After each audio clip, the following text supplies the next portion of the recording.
Hello, show explainer यहाँ है। आज मैं आपको दी शाफ्ट नाम की हॉरर एक्शन मूवी के बारे में बताने जा रहा हूँ। इस मूवी में स्पॉइलर शामिल हैं, तो ध्यान रखें। मूवी न्यूयॉर्क सिटी में खुलती है, जहां हम मिलेनियम बिल्डिंग नाम की एक गगनचुंबी इमारत को देखते हैं।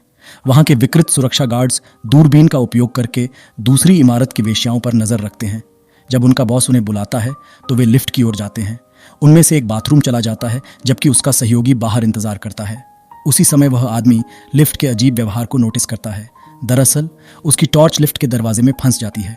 इससे पहले कि वह पता लगा सके कि क्या हुआ, उसका सहयोगी बाथरूम से लौट आता है और वे दोनों लिफ्ट में चढ़ जाते हैं। अगले दिन हम मार्क और जेफ से मिलते हैं, जो एक लिफ्ट कंपनी में काम करते हैं। मार्क अपने काम को उबाऊ बताता है, लेकिन नाराज जेफ उसे बताता है कि उसे अपने काम की सराहना करनी चाहिए। पता चलता है कि जेफ ने ही यह नया काम उसके लिए अरेंज किया था। मार्क जेफ से उसे फिर से निराश न करने की विनती करता है। मिलेनियम बिल्डिंग में गर्भवती महिलाओं का एक समूह लिफ्ट में चढ़ता है, लेकिन उनके मंजिल पर पहुंचने की बजाय लिफ्ट तेजी से नीचे गिरने लगती है। डर से एक महिला ओपन बटन दबाती है, लेकिन यह काम नहीं करता। जैसे ही वे समझते हैं कि वे फंस गए हैं, वे घबरा जाते हैं और मदद के लिए कॉल करने की कोशिश करते हैं। मदद के लिए कोई सिग्नल नहीं होने के कारण स्थिति इतनी गंभीर हो जाती है कि 2 महिलाएं लेबर में चली जाती हैं। इस बीच लिफ्ट के बाहर बिल्डिंग के अधिकारी स्थिति के बारे में जान जाते हैं और कर्मचारी बुलाए जाते हैं, जो दरवाजा खोलने की कोशिश करते हैं, लेकिन असफल होते हैं। एक सुरक्षा गार्ड बहुत चिंतित हो जाता है जब उसे पता चलता है कि उसकी गर्भवती पत्नी भी अंदर है। वह एक बड़ा कदम उठाता है और दरवाजा तोड़ने की कोशिश करता है। अंत में दरवाजा खुल जाता है और गार्ड्स यह देखकर हैरान रह जाते हैं कि दोनों महिलाओं ने अंदर ही बच्चों को जन्म दिया है। हम फिर से मार्क और जेफ को एक डाइनर में नाश्ता करते हुए देखते हैं। वे बैठकर खाने लगते हैं, लेकिन जेफ को अचानक मिलेनियम बिल्डिंग और वहां की खराब लिफ्ट्स के बारे में एक कॉल आती है। ये उन्हें एक और मुसीबत में डाल देता है। नाश्ता छोड़कर वे तुरंत घटनास्थल की ओर दौड़ पड़ते हैं। इस बीच दूसरी जगह एक युवा पत्रकार जेनिफर को उसके बॉस के ऑफिस में बुलाया जाता है। बॉस उसे मिलेनियम बिल्डिंग की खराब लिफ्ट के बारे में बताता है और उसे तुरंत वहां जाकर इस घटना की रिपोर्ट करने का आदेश देता है। यह बड़ी खबर है और उन्हें अपने प्रतिस्पर्धियों से पहले इसे कवर करना होगा। जेनिफर जल्द ही बिल्डिंग पहुंचती है और वहां कई महिलाओं को एम्बुलेंस में ले जाते हुए देखती है। जेनिफर उन्हें इंटरव्यू करने की कोशिश करती है, लेकिन मेडिकल स्टाफ उन्हें दूर ले जाता है। इस बीच मार्क और जेफ भी बिल्डिंग में पहुंचते हैं और एक स्टाफ सदस्य से मिलते हैं। वह उन्हें इंजन रूम में ले जाता है और पिछले हादसे के बारे में समझाता है। वह जेफ के पूर्व सहयोगी कोवाल्स्की के बारे में भी बात करता है, जिसने असंभव लिफ्ट रखरखाव किया था। लिफ्ट का रखरखाव वास्तव में उबाऊ होता है, लेकिन यह घटना बताती है कि यह कितना महत्वपूर्ण है। शोर सुनकर जेफ पूछता है कि उन्हें छोड़ना होगा। दोनों फिर काम पर लग जाते हैं और हर मशीनरी के हिस्से और इंजन रूम की जांच शुरू करते हैं, लेकिन घंटों की जांच के बाद भी उन्हें कुछ भी गलत नहीं मिलता। कहीं और एक अंधा आदमी और उसका कुत्ता सैलून छोड़ते हुए देखे जाते हैं। वह लिफ्ट में चढ़ता है और जल्दी ही महसूस करता है कि बटन सही से काम नहीं कर रहे हैं। यह उसे मजबूर करता है कि वह लिफ्ट से बाहर निकलकर एक और घंटा ले। जैसे ही वह दरवाजा खोलता है, वह देखता है कि नीचे कदम रखने के लिए कुछ भी नहीं है, सिवाय एक बड़े शून्य के। उसका कुत्ता उसे कई बार भौंककर चेतावनी देने की कोशिश करता है, लेकिन वह आदमी समझ नहीं पाता। अंत में वह लिफ्ट शाफ्ट में गिर जाता है। अपने कुत्ते को भी साथ खींच लेता है, जो इस भाग्य का हकदार नहीं था। शाम को मार्क अपनी गर्लफ्रेंड से मिलने जाता है। उसके घर पर पिछले रात झगड़ा हुआ था, इसलिए वह उसे माफी मांगने के लिए फूल लेकर आता है। लेकिन उसकी आश्चर्य की सीमा नहीं रहती जब वह देखता है कि उसकी गर्लफ्रेंड किसी और आदमी के साथ सो रही है। यह उसके दिल को तोड़ देता है। इस बीच मिलेनियम बिल्डिंग में 2 सुरक्षा गार्ड्स को सूचित किया जाता है कि लिफ्टें फिर से अजीब व्यवहार कर रही हैं। जांच करते समय वे पाते हैं कि एक लिफ्ट का दरवाजा बार बार खुलता और बंद होता है। एक गार्ड अंदर झांकता है और कुत्ते को रस्सी से लटका हुआ पाता है।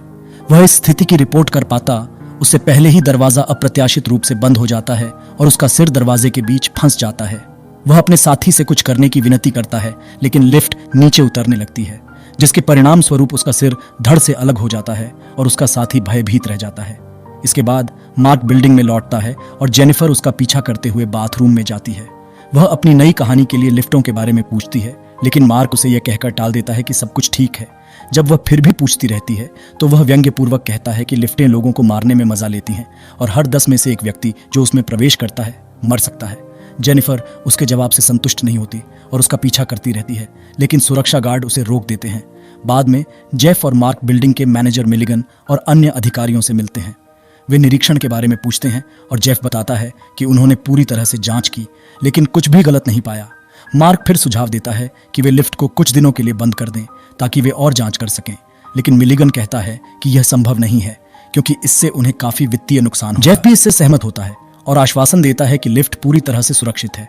अगली सुबह जब मार्क काम पर आता है तो वह यह देखकर चौंक जाता है कि जेनिफर ने उसका चेहरा अखबार में छापा है और लिफ्टों के खतरों के बारे में लिखा है। उसके बॉस मिशेल उसे अपने ऑफिस बुलाता है और उसके बयान के बारे में उससे पूछताछ करता है। मार्क माफी मांगता है और कहता है कि वह सिर्फ मजाक कर रहा था, उसे उम्मीद नहीं थी कि जेनिफर इस पर लिखेगी। हालांकि मिशेल बताता है कि इस नई रिपोर्ट के कारण पुलिस अब मार्क को संदिग्ध के रूप में देख रही है और उसे डार्थ एलिवेटर कह रही है। बाद में मार्क देखता है कि जेफ एक आदमी के साथ बहस कर रहा है जो लैब कोट पहने हुए है। अपने सहयोगी से पूछने पर उसे पता चलता है कि वह आदमी डॉक्टर स्टीनबर्ग है जो उनकी लिफ्ट के इलेक्ट्रॉनिक कंपोनेंट्स डिजाइन करता है। जेफ के पूर्व सहयोगी कोवाल्स्की के बारे में पूछताछ करने पर मार्क को पता चलता है कि कोवाल्स्की ने अकल्पनीय किया था। उसने खुद को और अपनी कार को आग लगा ली थी। लिफ्ट मरम्मत वाकई बहुत उबाऊ होती है। इस बीच हम देखते हैं कि दो लोग मिलेनियम बिल्डिंग के गैराज में स्केटबोर्डिंग कर रहे हैं। कुछ देर बाद उनमें से एक कार से टकरा जाता है और घायल हो जाता है। वह कुछ समय के लिए फर्श पर बैठता है, लेकिन अचानक उसके पीछे लिफ्ट का दरवाजा खुलता है और उसे अंदर खींच लेता है। लिफ्ट उसे 86वीं मंजिल पर ले जाती है, जहां से वह इमारत से नीचे गिरकर मर जाता है। कुछ समय बाद मार्क टीवी पर खबर देखता है और पता चलता है कि पुलिस ने इसे आत्महत्या घोषित कर दिया है। वह जांच के लिए बिल्डिंग में दौड़ता है, लेकिन गार्ड उसे अंदर नहीं जाने देते। इस समय वह पत्रकारों के बीच जेनिफर को देखता है और जल्दी से उसके पास जाता है। जेनिफर उसके बारे में लिखने के लिए माफी मांगती है और कहती है कि उसके पास उसकी कहानी के लिए और कुछ नहीं था। इस बार मार्क उसे माफ कर देता है, लेकिन उससे अनुरोध करता है कि वह फिर से उसके बारे में पेपर में न लिखे। शाम को जेनिफर मार्क के घर पर अचानक पहुंचती है और उसे स्केटबोर्डर की मौत का सीसीटीवी फुटेज दिखाती है, जो बहुत अजीब है। जेनिफर बताती है कि 86वीं मंजिल तक लिफ्ट को चढ़ने में सामान्यतः 40 सेकंड से 1 मिनट तक का समय लगता है, लेकिन वीडियो में लिफ्ट 2 सेकंड से भी कम समय में मंजिल पर पहुंच जाती है। 2 सेकंड से भी कम समय सुनकर मार्क चौंक जाता है और यह समझने की कोशिश करता है कि क्या हो रहा है। इसके बाद वे जेफ से मिलने जाते हैं और उसे वीडियो दिखाने की कोशिश करते हैं, लेकिन वह कुछ और ही सोच में डूबा होता है और उन्हें नजरअंदाज कर देता है। बाद में एक रेस्तरां में मार्क जेनिफर को समझाता है कि लिफ्ट के विभिन्न हिस्से कैसे काम करते हैं। वह स्टाइनबर्ग के बारे में भी बात करता है, जिसने उसकी कंपनी के लिए लिफ्ट के इलेक्ट्रॉनिक कंपोनेंट्स डिजाइन किए थे। फिर वे जेनिफर के ऑफिस जाते हैं और स्टाइनबर्ग पर रिसर्च करते हैं। उन्हें पता चलता है कि उसका पहला नाम गुड टाइम है और उसने डॉल्फिन के दिमाग का उपयोग करके अनऑर्गेनिक कंप्यूटर चिप्स बनाने के लिए प्रयोग किए थे, लेकिन यह परियोजना बुरी तरह से विफल हो गई थी और उसे नौकरी से निकाल दिया गया था। सभी जानकारियों को जानने के बाद जेनिफर को विश्वास हो जाता है कि स्टाइनबर्ग इन रहस्यमय मौतों में शामिल है। अगले दिन सुबह मिलिगन इमारत के चारों ओर घूम रहा होता है। जब जेनिफर और मार्क लिफ्ट शाफ्ट में जेफ का शव पाते हैं तो वे इस तथ्य से स्तब्ध हो जाते हैं कि पुलिस ने इसे फिर से आत्महत्या के रूप में घोषित कर दिया है। इसके अलावा बिल्डिंग के अधिकारी जेफ को आतंकवादी करार देते हैं और जनता को सूचित करते हैं कि खतरा टल गया है। मार्क को विश्वास नहीं होता कि उसका दोस्त ऐसा कुछ कर सकता है, इसलिए वह और जेनिफर सच्चाई का पता लगाने के लिए निकल पड़ते हैं। दोपहर में वे कोवाल्स्की के घर जाने का फैसला करते हैं, जो कुछ समय पहले मर चुका था। वहां वे उसकी विधवा से मिलते हैं, जो बताती है कि उसके पति की मौत कार दुर्घटना में नहीं हुई थी। वह समझाती है कि उसके पति की हत्या लिफ्ट शाफ्ट में की गई थी, क्योंकि उसे ऐसी जानकारी थी जो उसे नहीं होनी चाहिए थी। महिला के अनुसार उसके पति की आत्मा अभी भी लिफ्ट में भटकती है और इसलिए लोग लगातार मर रहे हैं। बिल्डिंग में वापस हम देखते हैं कि लोगों का एक समूह लिफ्ट में प्रवेश कर रहा है। चीजें तब बिगड़ने लगती हैं जब लिफ्ट तेजी से चलने लगती है। कोई जल्दी से इमरजेंसी बटन दबाता है जो स्पष्ट रूप से काम नहीं करता। इससे सभी लोग घबरा जाते हैं और एक बच्चा तो अपने पैंट में ही गंदगी कर देता है। चीजें और भी खराब हो जाती हैं जब फर्श अचानक टूट जाता है, जिससे लोग शाफ्ट में गिरकर मर जाते हैं।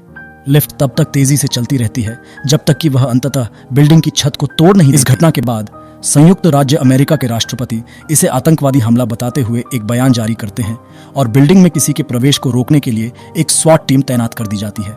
इस बीच मिशेल स्टाइनबर्ग से मिलता है और उसे सब कुछ के लिए दोषी ठहराता है।